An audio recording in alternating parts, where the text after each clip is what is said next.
학위 논문과 굉장히 달라요. 그러니까 학위 논문은 굉장히 이제 여기도 써냈지만 밑에 아래쪽에 보시면 학위 논문은 석사학위나 박사학위 논문은 굉장히 많은 이론들을 이만큼 탐색을 해서 내가 이 이론도 탐색하고 저 이론도 탐색하고 이 이론도 탐색했는데 그중에 요 이론이 내가 생각하는 연구 주제에 맞아서 채택했다.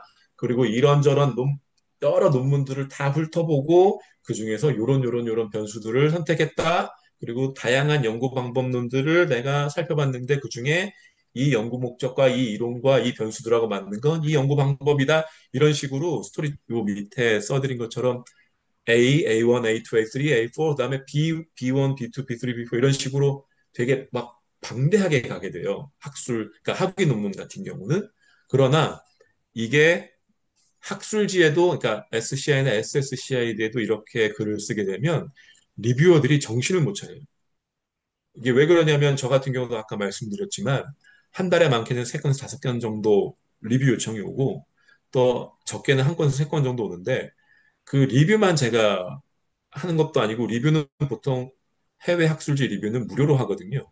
그러니까 이게 돈을 받고 하는 것도 아닌데 내 시간을 들여서 읽고 리뷰를 해야 되거든요.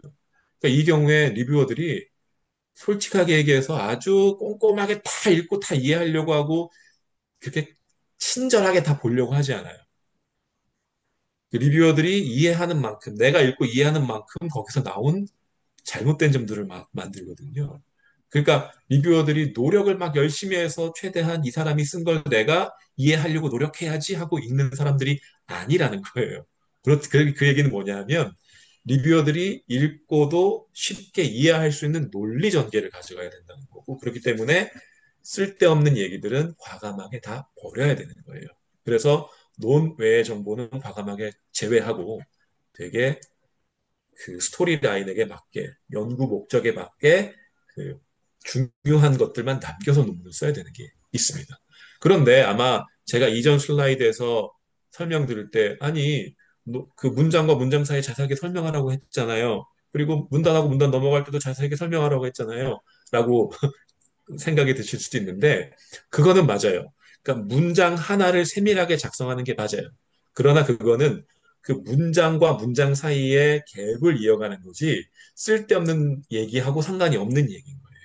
그러니까 논문이 가져가는 학술지가 가져가는 큰 흐름을 쓸 때에는 아주 디테일하고 자세하게 쓰되 쓸데없는 얘기는 다 빼라는 거죠.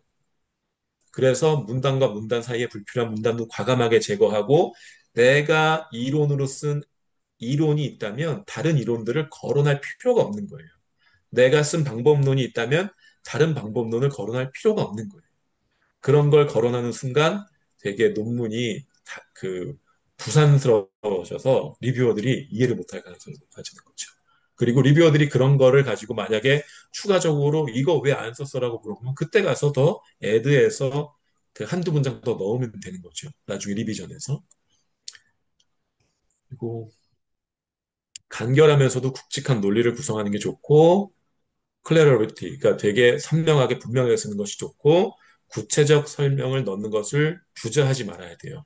그러니까 특히나 리뷰어들도 이 정도 다 알 거라고 추측하고 넘어가는 것들도 실제로는 리뷰어들이 이해를 못할 때가 많아요. 이게 생각보다 다양한 리뷰어들이 존재해서 그런데 어떤 사람들은 여기에 써드린 것처럼 이론만 크리틱하시는 분들도 있고 어떤 분들은 방법론 위주로 크리틱하시는 분들도 있고 어떤 분들은 진짜 그 논문에 쓰인 그 키워드 하나에 꽂혀갖고 그것만 막 비판하시는 분들이 있거든요.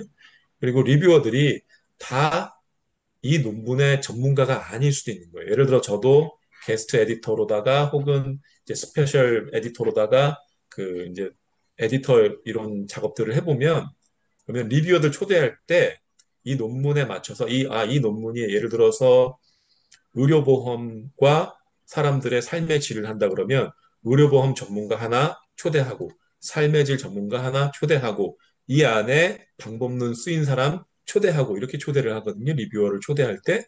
그러면 예를 들어서 그 의료보험 전문가가 삶의 질에 대한 엉뚱한 크리틱을 줄 수도 있어요.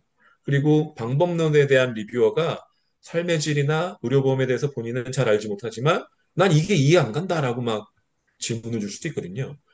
그게 왜 그러냐면 보통 우리가 글을 쓸 때 이 정도는 다 알겠지 하고 막 생략하는 것들에서 그런 질문들이 나오게 돼 있어요. 그러니까 구체적 설명을 넣는 거를 귀찮아하거나 주저하지 말고 최대한 친절하게 다 이해할 수 있도록 쓰는 것이 중요합니다. 그래서 결정적으로 제일 중요한 건 뭐냐면 리더, 그러니까 독자들이나 오디언스, 그러니까 리뷰어들 입장에서 내가 다시 한번 그 탈구할 필요가 있는데 보통 어떻게 하냐면 다 글을 다 써놓고 바로 제출하는 것이 아니라 한 3일에서 5일, 일주일 정도 머리를 싹 비우는 거예요. 이 논문을 쳐다도 보지 말고 이 논문에 대해서 토픽에 대해서 생각도 하지 말고 완전히 머릿속에서 지우세요. 그리고 난 다음에 내가 다 써놓은 논문을 한 일주일 뒤, 뭐, 그 뒤에 한번 읽어보세요. 그러면 내가 이해를 못하는 부분들이 정말 많거든요. 한 일주일만 지나도. 나도 내가 쓴 걸 이해를 못하는 지점들을 다 리뷰어들이 크리틱하는 지점들이 돼요. 그러니까 리더나 오디언스, 리뷰어 입장에서 탈고를 할 필요가 있고, 그 다음에 고전 이론을 제외하고는 최신 레퍼런스 사용하는 것이 굉장히 선호된다라는 점도 잘 아시고 넘어가면 좋을 것 같습니다.